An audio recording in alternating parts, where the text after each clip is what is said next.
Hello everybody and welcome to this week's Easy 11 Plus live lesson on poetry comprehension. I'm not wearing the beret and scarf for my photo, but I hope I'm still sufficiently poetic. If you find this lesson useful, remember to like and to subscribe to the channel. If you want to find out about future lessons and get the worksheets in advance, then sign up to my mailing list, and there's a link for that in the video description. There's also the worksheet in the video description and lots of other useful things that you might like to look at. These lessons are every Tuesday evening at 6 p.m.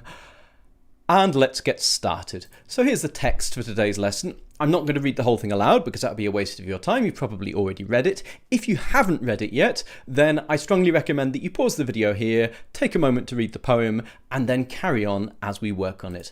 And here are the questions that we're working on this week, which are taken from RSL 8 Plus to 10 Plus Comprehension, which is a book that's a kind of introduction to 11 Plus. So if you want to work on your 11 Plus comprehension skills and bring them up to speed before you start working on harder 11 Plus material, this is a good book to start with. Okay, so the first question, quite straightforward. What is the lamplighter called? There are going to be quite a few quite simple questions here, and they give us a chance to think about how we deal with the poetry comprehension, what sort of technique we're going to use and that kind of thing. So going back to the text here, so the first verse of this: my tea is nearly ready and the sun has left the sky. It's time to take the window to see Leary going by. So that's probably the name. Let's check on. For every night at tea time and before you take your seat, with lantern and with ladder he comes posting up the street. So he's clearly the lamplighter. If you read on about it, we can see that the narrator says, "Oh Leary, I'll go round at night and light the lamps with you." So Leary is clearly the lamplighter. I'll rub that one out. So going back to our answer space here, so you could just write Leary like that. But when it comes to written comprehension, it's always a good idea to write in full sentences unless you're just asked to write down or list something. You never know, a really picky examiner might not like it if you did that. So you could write something really quick and simple like, his name is Leary. If you're familiar with this channel, you probably know all about my illegible handwriting already. But anyway, when does he work? Okay, now this looks really straightforward, but bear in mind that there are 2 marks available here. So we need to look at this and see what kind of extra detail might be required to earn us 2 marks. Just writing he works at night, that would clearly be a 1 mark answer. There must be something else that we need here. So let's look at the text. So for every night at tea time, when the sun has left the sky, he comes posting up the street. And the idea of posting up the street might be unfamiliar to you. It's quite archaic, but you can get the sense. This is when he comes down the street doing his job. Now this doesn't actually show us when he starts, but I think it's strongly implied. When would a lamplighter work? Well, he would work when it's going dark, at the beginning of the night. And in fact, the poem implies that it's already after the sunset. So he works at night just after sunset or after sunset. So that's a fairly simple answer for us to write. He works shortly after sunset.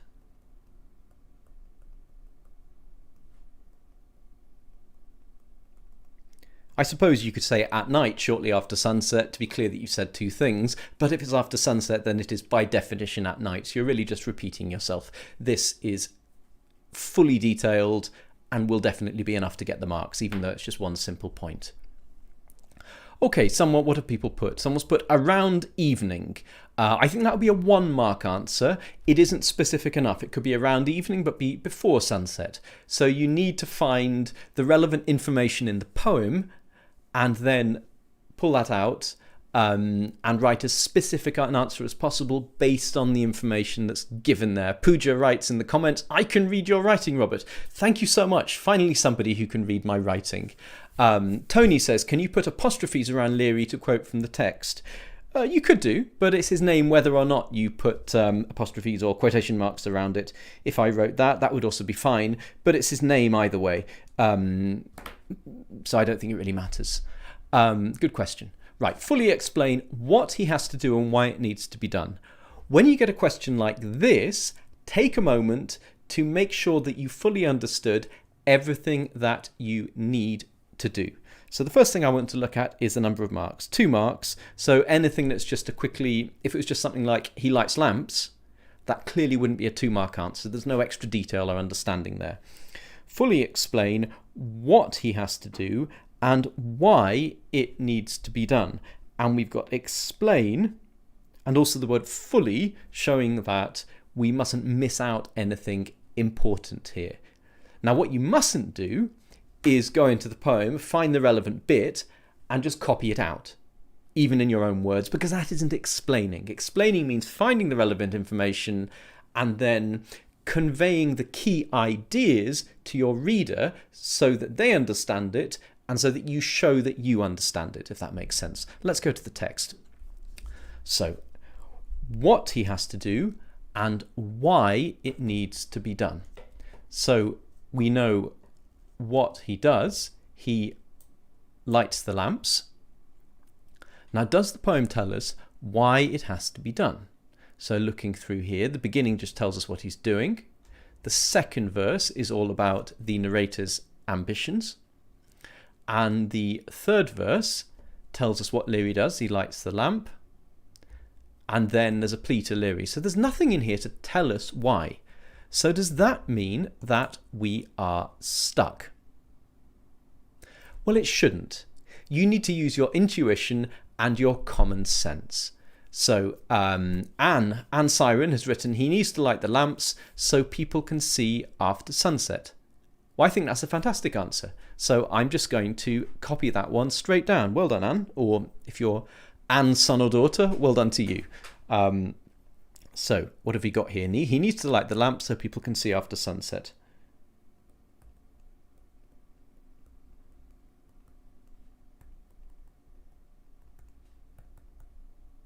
He needs to light the lamps.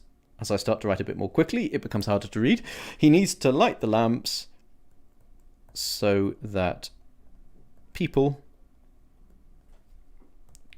can see, oops, that is not a can see after sunset.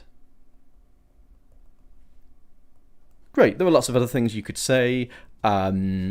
I've got a draft answer here. It says, he walks the streets lighting lamps. This will keep the roads bright at night, making people safer.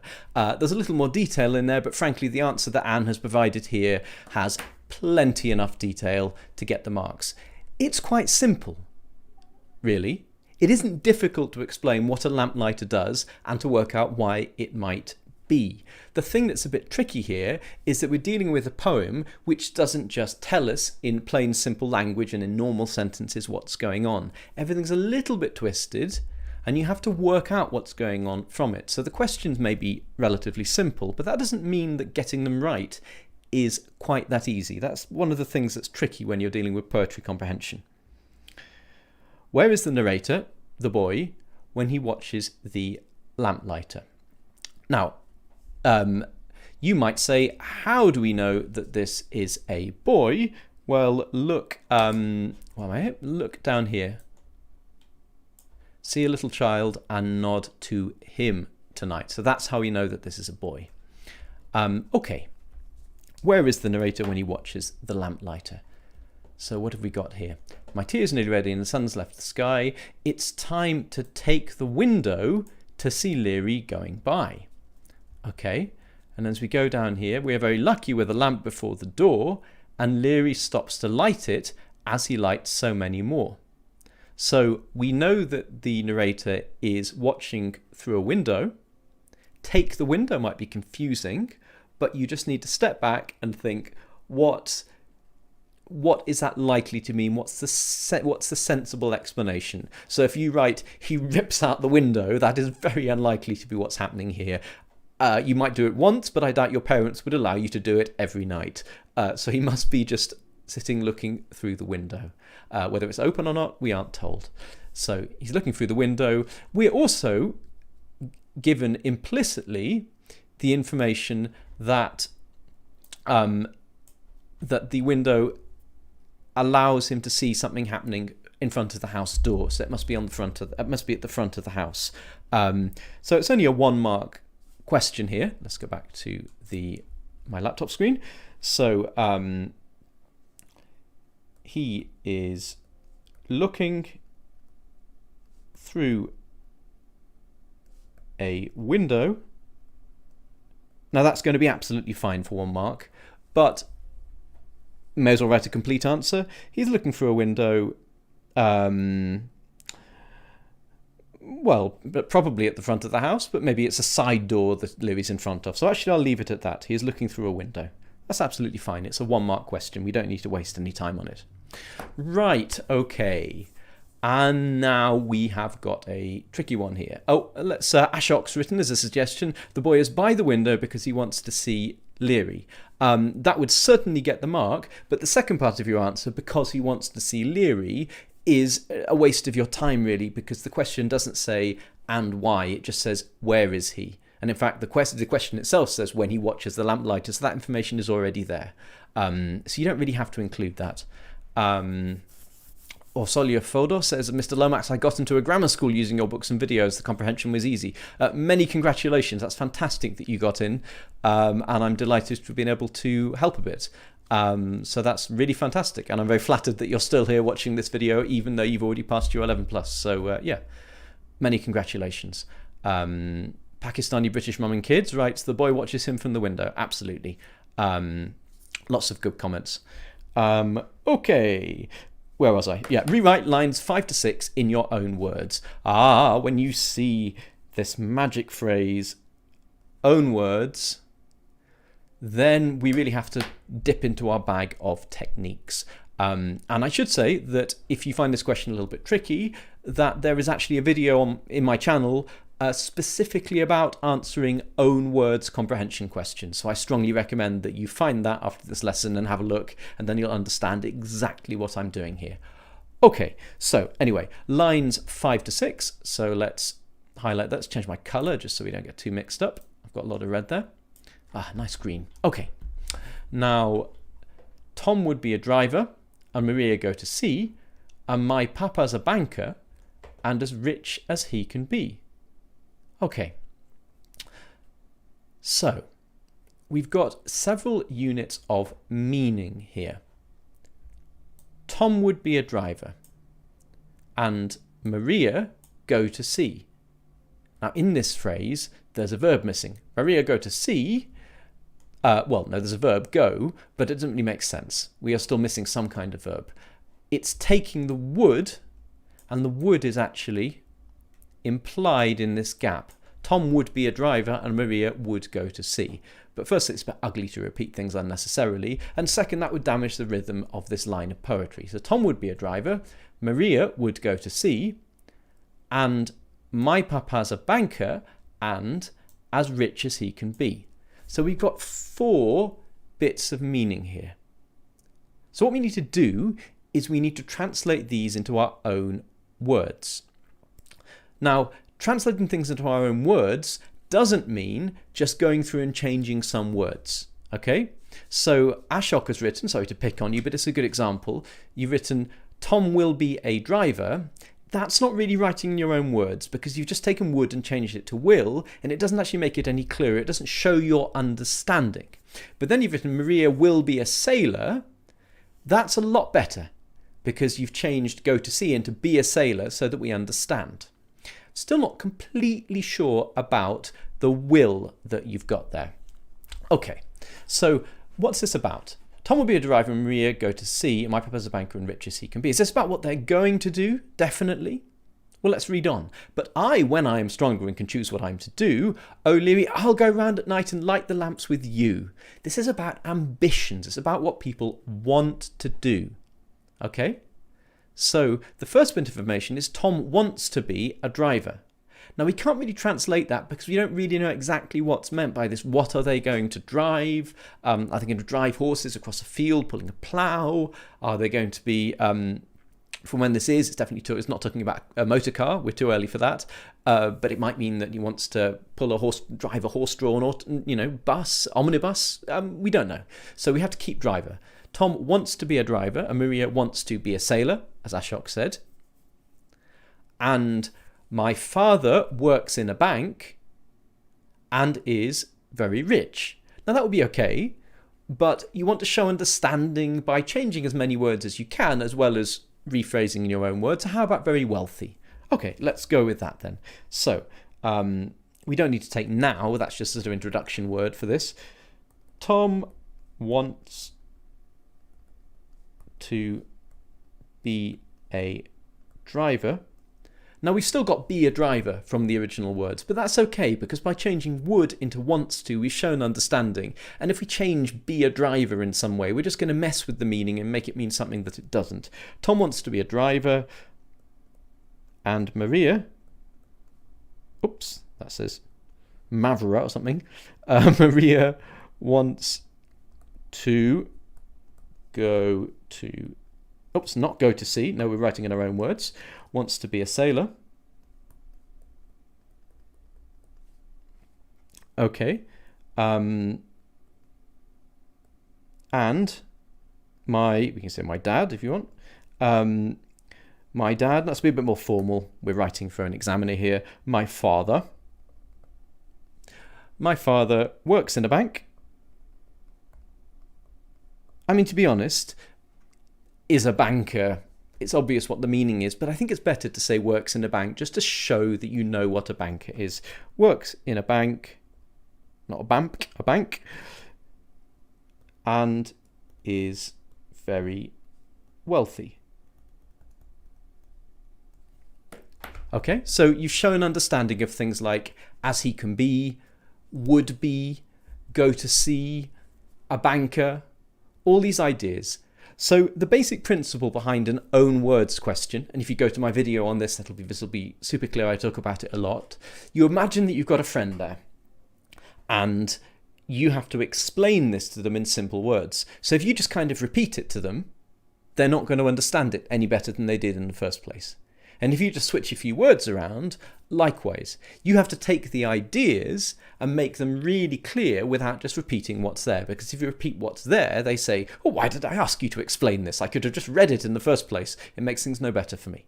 So that's the task. You imagine a person, you explain the ideas really simply and clearly. Oh, everyone's writing, you forgot to share the screen. Oh, crumbs. There we are. There's the other screen. Sorry about that. You can see it now. Tom wants to be a driver and Maria wants to be a sailor and my father works in a bank and is very wealthy. You know that anyway because you saw that. Someone's written Tom will be a vehicle passenger driver. Yeah, I think that's fine, but to me it's unnecessarily complex because at the end it still includes the word driver, right? We don't actually know what kind of driver he wants to be. I don't think you need to do that for the marks here. I think you can leave driver alone, but well done for the effort. Okay. Onwards, write down 2 words from the text that rhyme with each other. Well, this should be super easy. It's just testing your understanding of what rhyme is. My tea is nearly ready and the sun has left the sky. It's time to take the window to see Leary going by. We've got 2 already. Nice and simple. So it says write down. Write down you can interpret as I don't need to use a full sentence. Sky by. If you get there are certain keywords in a question that indicate you don't need to write a sentence. They include write down and list is another one. I can't think of any others, but if you see write down or list, you probably don't need to use full sentences. What have you got? Seat and street. Someone said light and night. C and B. Yeah, exactly. This poem is written in rhyming couplets. Sky by, seat, street, CB, do you, door more, light to night. Very straightforward. I'm sure everybody got that if you did the worksheet before. How quickly does the lamplighter work? Which word from lines 9 to 12 tells you this? Okay, lines 9 to 12. Let's have a look. So here's 9 to 12. For we are very lucky with the lamp before the door, and Leary stops to light it as he lights so many more. And oh, before you hurry by, with ladder and with light, oh, Leary, see a little child and nod to him tonight. Okay, hurry by is the only thing in here that clearly talks about the speed of the lamplighter's work. So that's what we're after. Now, you could write an answer that follows the pattern of the question. So you could say, Leary works rapidly. The word hurry tells us this. But you can save yourself a bit of time and space and deal with both of these things in one go. Okay, so we can say hurry. Ooh, that's terrible handwriting. Even for me, that's bad. Hurry suggests, that isn't a capital S, honest, suggests that Leary works rapidly. It's good if possible to avoid repeating the word quickly from the question, but at the end of the day, how quickly, that's a reasonable answer. So if you did quickly or fast or anything like that, it's going to be fine. Okay, explain why the narrator is lucky. By the way, some people will say you can't say fast in this context because fast is an adjective. So you say the car, that is a fast car, adjective. The car moves quickly. Quickly being an adverb. In my opinion, I think the opinion of many people who aren't too militant about these things, fast in modern English usage has become an adverb in so many contexts that it's no longer fair to say that you can't use it as an adverb. So I think the car moves fast. For me, that's correct modern English. Anyway, be that as it may, you'll probably have arguments with parents about that. Anyway, explain why the narrator is lucky. Okay, so why? So you need to give a clear reason. Explain, you need to back that reason up so that someone can properly understand it just based on your answer. And 2 marks telling us that we need at least a little bit of extra detail, which is presumably going to be the explanation. Back into the text.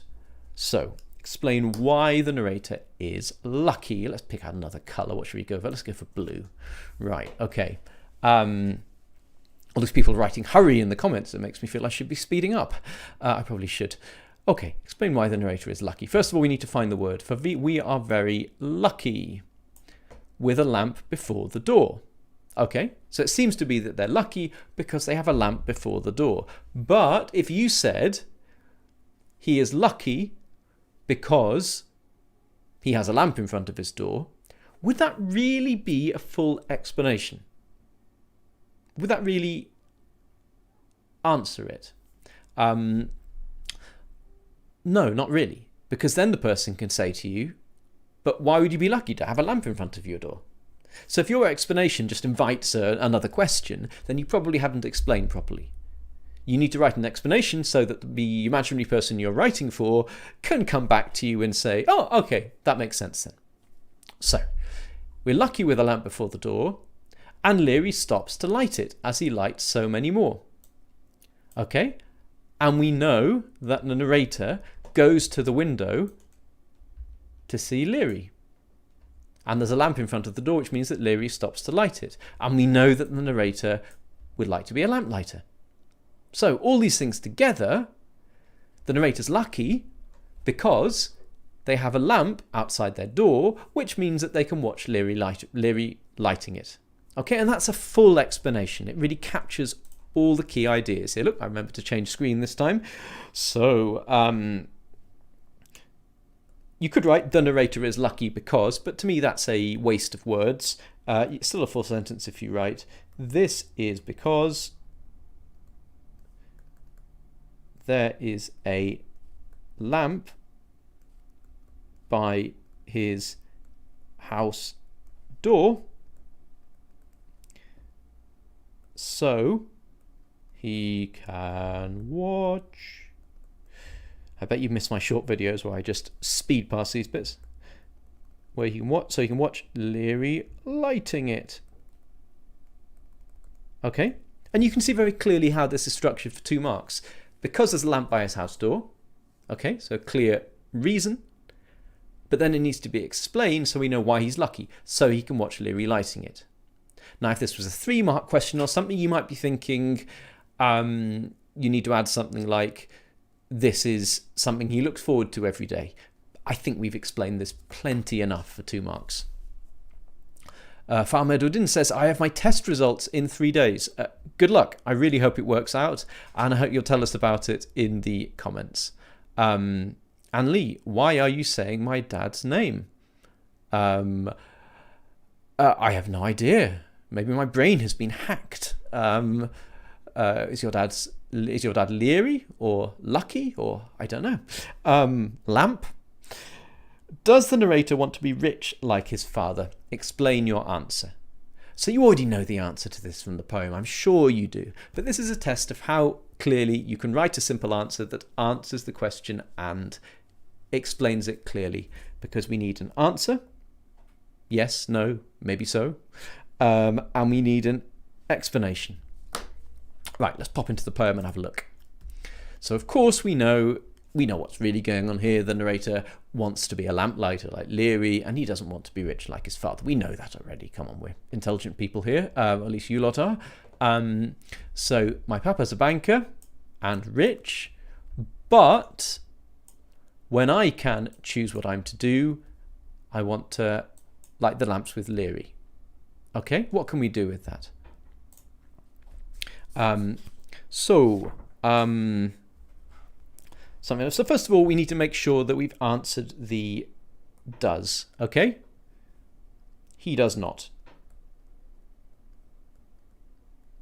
It's quite likely there's a mark there just for giving a clear and correct answer, but I certainly wouldn't rely on that. That looks like he toes not, and let's change that into a D. What am I doing?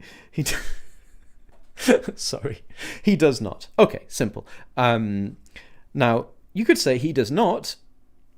He wants to be a lamplighter.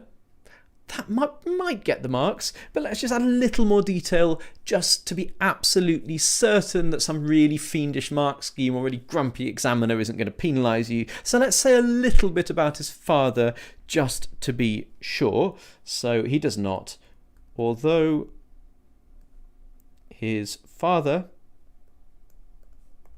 is a successful banker. We don't know if he's successful, but the child thinks that he's rich, so we can make a reasonable guess there. He's certainly successful from the son's point of view. Although his father is a successful banker, the narrator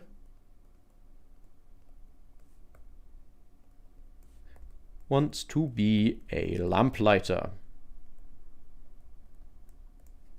Like Leary. Okay, so nice and straightforward. Yeah, okay. One thing I'll take a moment to explain here. Explanation moment. I've explained this before, but I think it's quite important when you're dealing with these things. I keep talking about the narrator. Now, what am I doing there? What am I trying to get at? So we got a poem like this, and somebody's telling the story. Okay, so this is a poem, so the person telling the story must be a poet. So can we say the poet wants to be a lamplighter? And the poet is a little child who sits in his window. Does it really look like this poem has been written by a little child, to quote the poem, who sits in his window every night and wants to be a lamplighter? No, that's very unlikely. Yes, of course, there are prodigies out there who write fantastic poems when they're children. But really, it's quite clear that this has been written by an adult, Robert Louis Stevenson, who is writing from the point of view of a child. And so the poet is Robert Louis Stevenson, but the narrator, which means the imaginary person who is telling the story, is the child. And that's why we use this word narrator. Because the poet or author is the real person who's written the thing, but the narrator is the character whose voice is telling the story. And you'll come across this a lot in books that you read. If you read a book where it's about I did this, I do that, that's a first person narrator, but that doesn't mean that they are the author, the person who's written the story and gets paid a tiny bit when you buy their book. Anyway, a little detour there, but it's really important to have that distinction understood if you're going to talk about books and poems and such like. Right, on to the next. This is really simple, but it's just testing your basic analytical abilities and your ability to read a question accurately. List 2 details from the picture that you do not find in the passage, okay? Do not get this the wrong way round. It's worth doing some underlining from the picture. Another keyword here, list. Remember what I said earlier? Write down and list are words that imply you do not need to use full sentences. Okay, so that makes your life a little bit easier. You don't need to write 2 details are the and the are. No, you can just write are. Let's go into the text to find those, not the text, from the picture. That's what it said. So let's scroll up.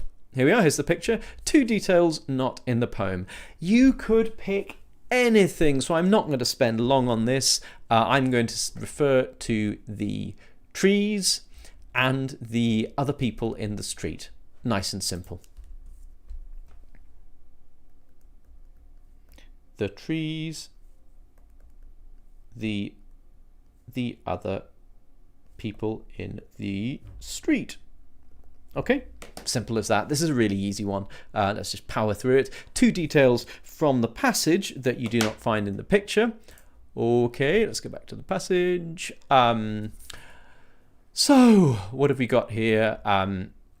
You could pick anything really, except things like the ladder, because that is in the picture. But we could have a child looking through a window, for example. We could have the house door. Fine, that will do us. What's the first one I said? My brain is going. Oh yeah, the window, the boy in the window, that's the one.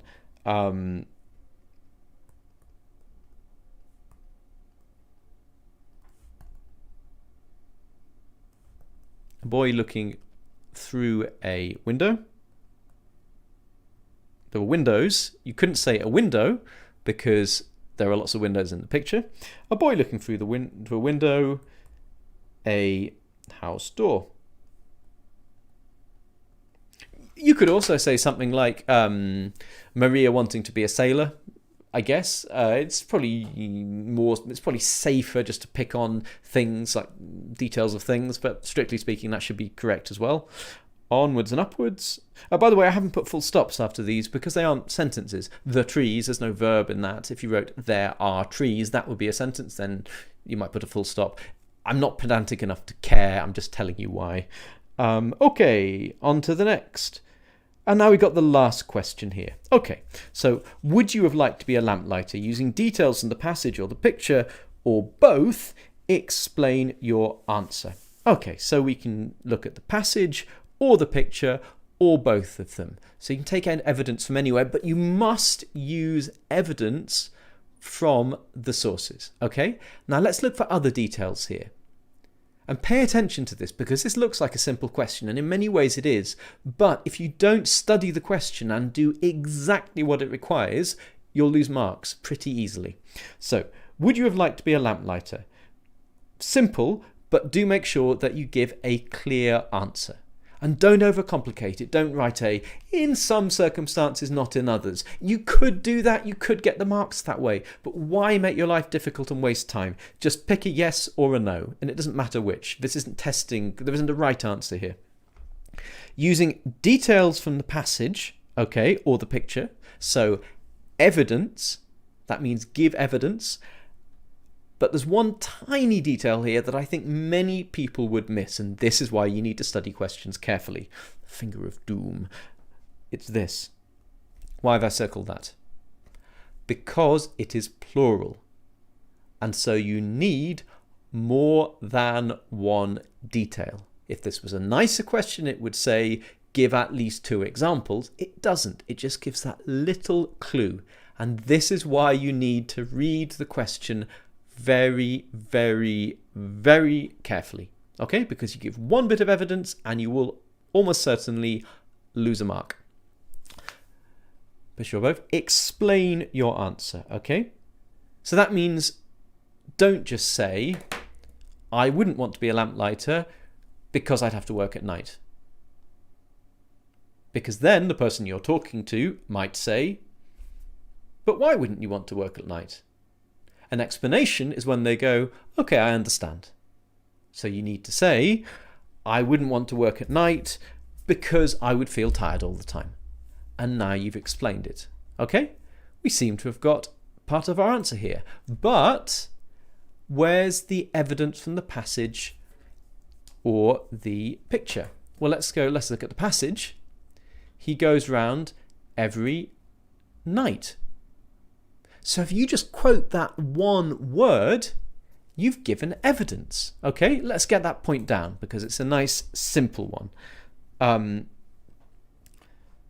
I would not have liked this. This saves us writing to be a lamplighter. Why have you got all this would not have? Well, that's because the job of lamplighter, at least in most parts of the world, doesn't exist anymore because you have electric street lamps and nobody has to go around lighting them with a flame. That's why. I would not have liked this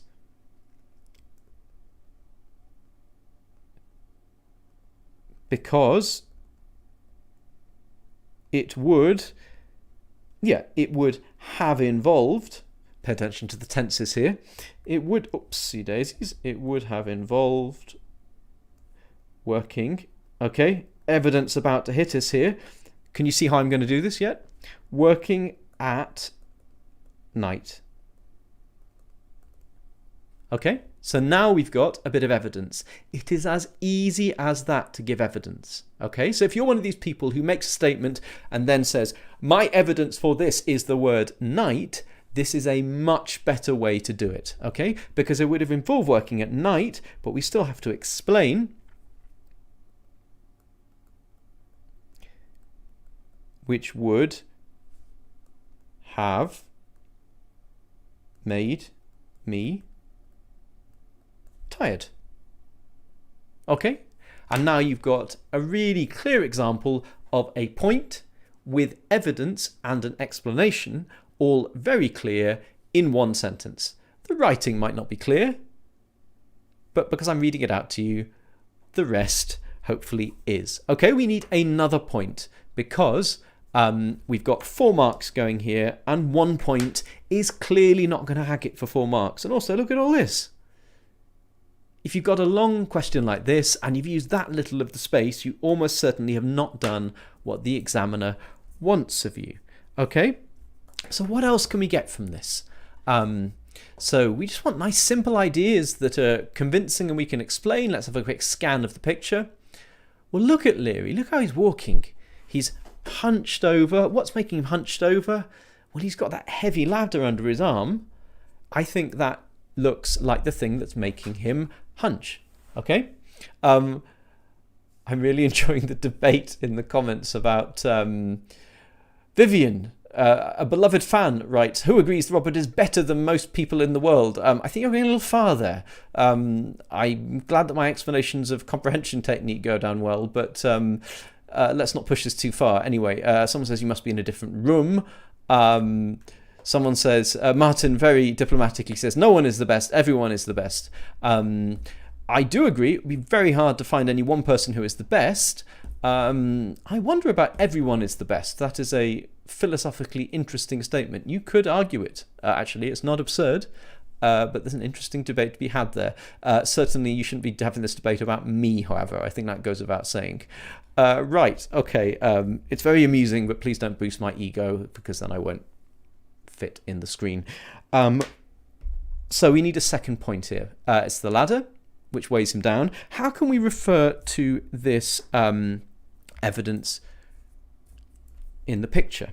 Let's go straight in with that. In the picture,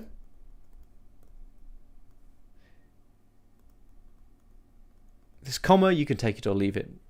In the picture, Leary is hunched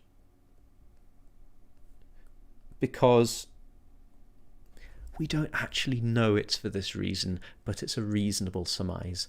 It's hunched because of the ladder's weight I would not want to be this uncomfortable.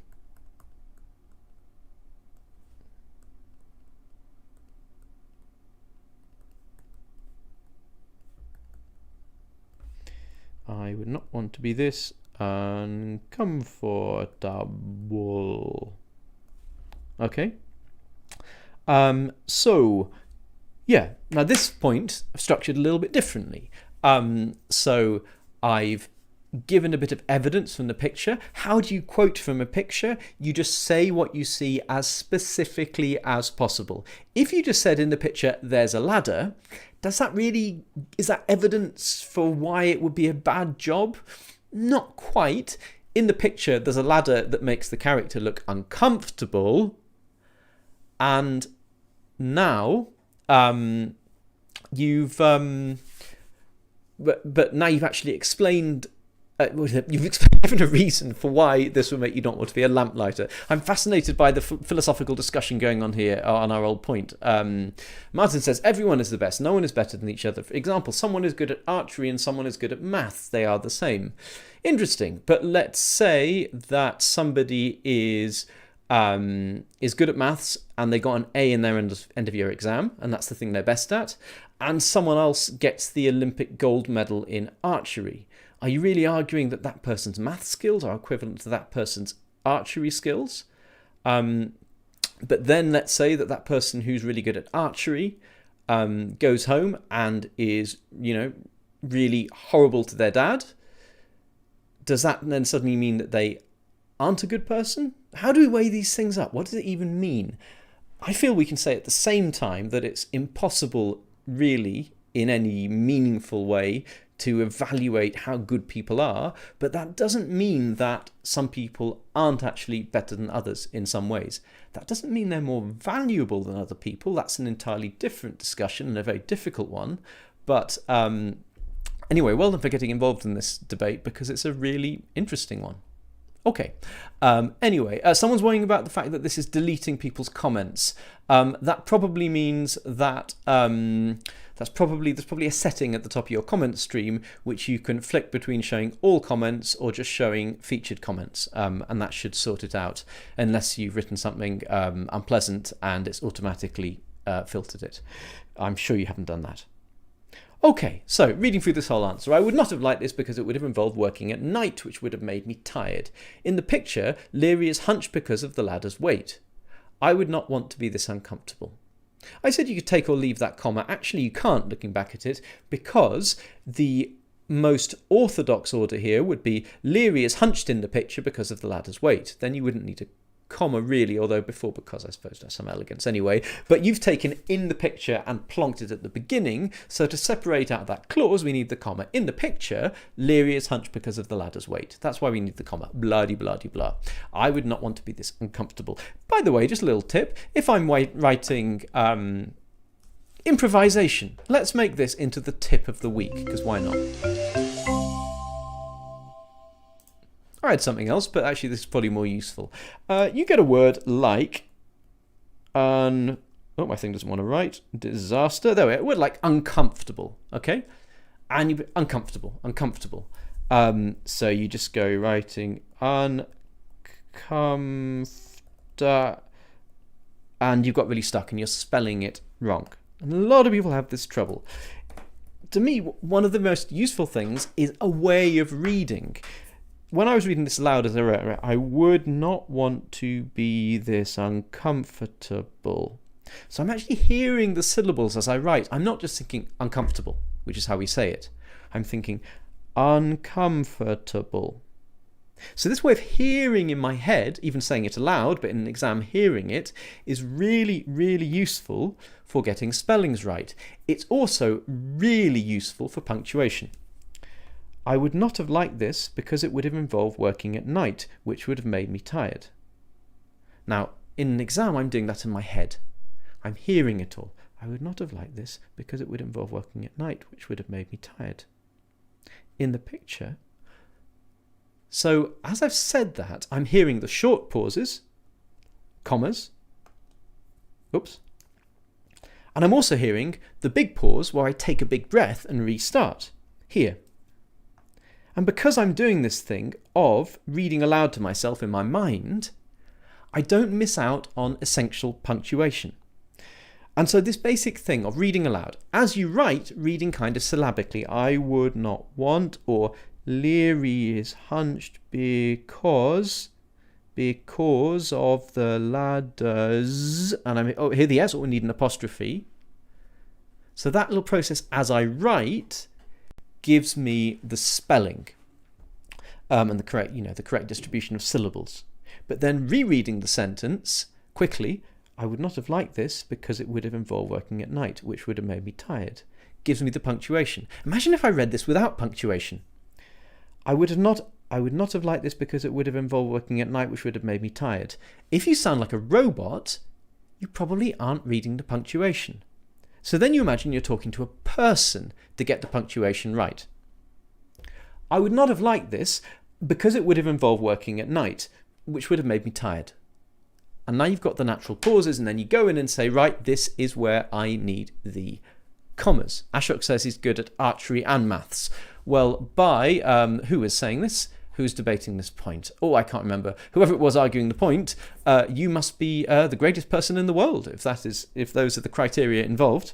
Anyway, so the tip of the week is get used to reading your work aloud, both syllabically, as you write, to spot the different bits of spelling, and then reading in a very natural way, as though you're talking to somebody after you write a sentence, to make sure that the punctuation is correct. In an exam, you need to do it silently in your mind, but the only way to learn to do that is to actually read aloud when you're practicing. Okay, let's go to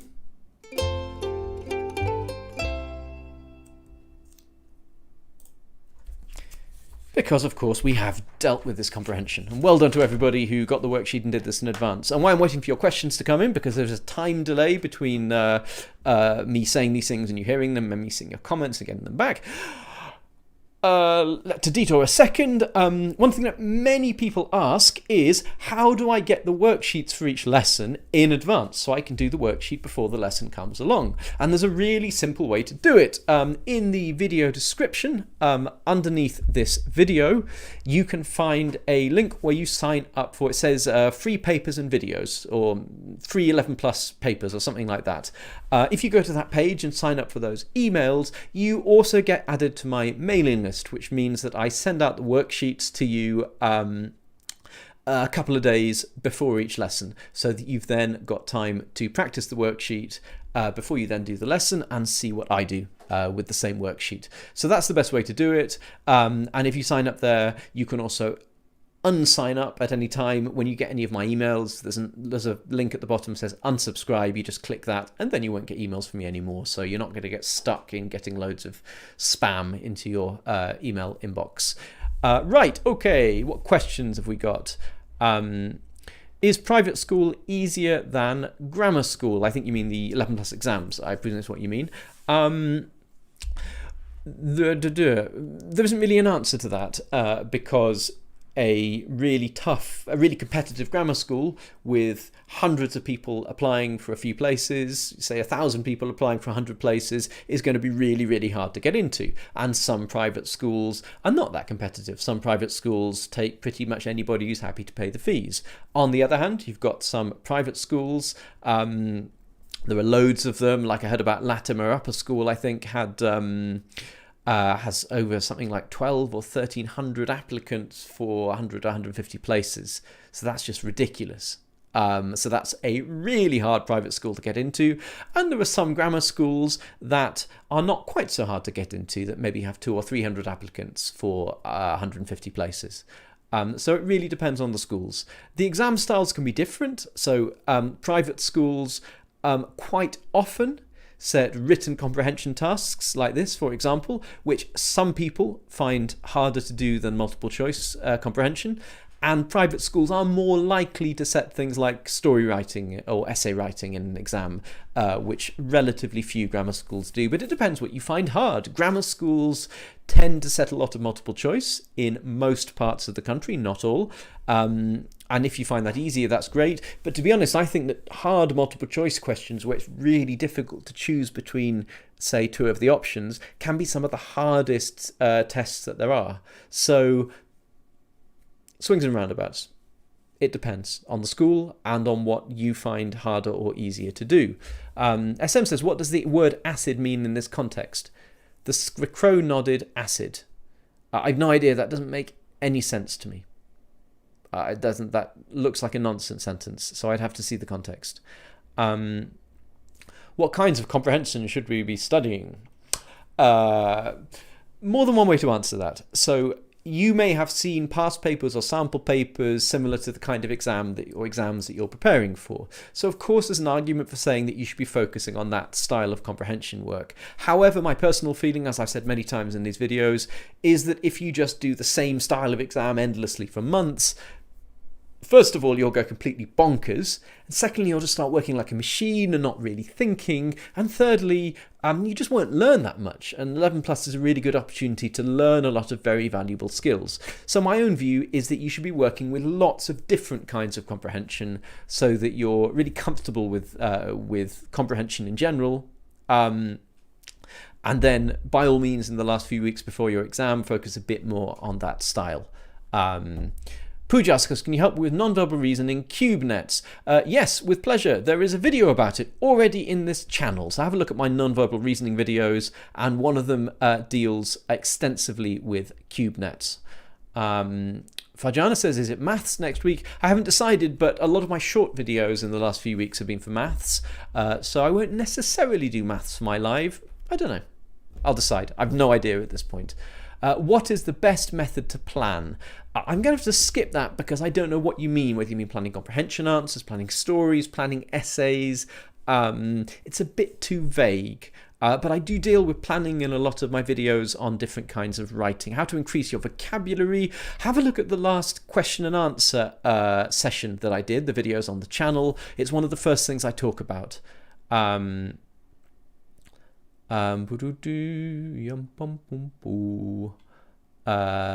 is the best method for planning an essay? Okay, thank you for clarifying. It's a huge question. I think I'm going to save that for when I do a video about essay writing. So hold that thought. It is something I'll cover at some stage in the next few weeks, probably. What kinds of comprehension should have dealt with that one? My son wants to know if you're going to have a video on what are some good rules for figuring out how to do cube nets? I've just said there's a video on that. The A boys, did you pass your exam, Robert? I can't even remember whether I sat an exam because I was already in the junior school at the school that I went to after in year 7.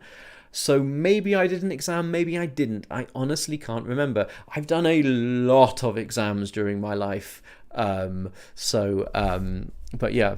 Can you do creative writing debates? I simply don't know what that means. It's an interesting concept. I just don't know what you're getting at. Robert, what does the S in RSL stand for? That's for me to know and for you to guess. How do you find a word in the text quickly? That's actually a good question. The answer is that you need to read the passage before you start answering the questions in enough detail that you know where things are. I often say that you need to know where things are, or at least more or less where to look for them. You need to know what's happening, so you don't misunderstand what's going on, and who the characters are, so you don't mix them up.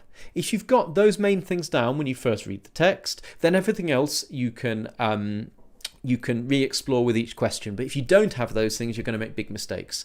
So what's going on, basically, where things are in the text, and who the characters are. In other words, who's doing each thing and saying each thing and that kind of thing. How do you understand any comprehension properly? That's sort of everything in my comprehension videos and all my comprehension books and so on. And in 11 Plus Lifeline, it's a huge question. So work with my resources and you will get the hang of it. I hope. Okay, I'm going to finish soon because this has been going on for nearly an hour, and that's plenty long enough. How likely would it be for there to be a poem for standard form? Really depends on the school. So in general, unlikely. Most schools just don't tend to set poems. Some schools do it often. Some schools like setting poems, a few schools. My general advice is what I was saying earlier about kinds of comprehension. Practice poetry comprehension because these are really useful skills and they're really transferable into other kinds of comprehension. And then if you do get a poem, you won't be scared by it. So I wouldn't worry about it too much. I'd just practice some poetry comprehension along with the other kinds of comprehension you practice, and that doesn't matter if that's what turns up. Just people saying please answer for questions I've already answered. What secondary school did you go to? I went to the King's School in Chester until I was 13 or 14, and then I was at Christ Hospital, which is a boarding school, charity school down in West Sussex. I was a teacher there later as well. Okay. Arjit means the debate for and against writing. I don't know what the debate is there. I mean, you might not like writing, but it's a good thing to do. It's good for your development. It's a great way to express your ideas and be creative. I don't really think there's much debate there. Writing is good. Okay. A Noodle says, why did you start this channel, Robert? To confuse you, evidently. Right. And on that note, let's call it a day. Thank you so much for participating. Thank you for your brilliant answers in the comments. Congratulations especially again to Anne, or to Anne's child, who actually wrote one of the answers for me in a comment. That's fantastic. And I hope to see you again next week. Look out for my short video on Friday. Don't forget to explore the links in the video description. Please like and subscribe, and please tell all your friends from school and get them watching this channel and subscribing to it. Thank you so much. See you soon. Bye-bye.